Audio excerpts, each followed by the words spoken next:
Ako si Rodolfo Liarena, operator ng DTF machine dito sa Transfer It LCC.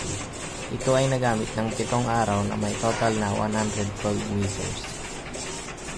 Ito ang printer head, huling pinalitan noong September 19, 2024. Ito naman ang capping na may 90% good condition. Head clean.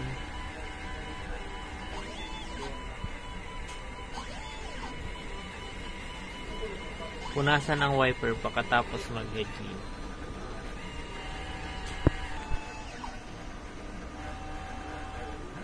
Nozzle check.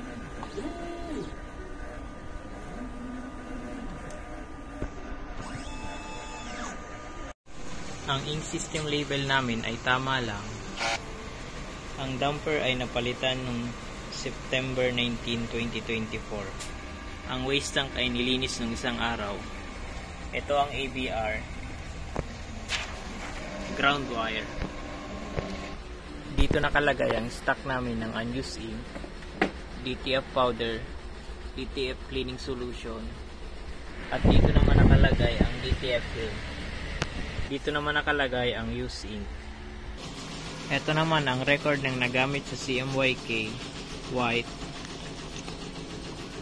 black, yellow, DTF film, DTF powder. Ito naman ang aking output monitoring. Ito naman ang aking daily checklist.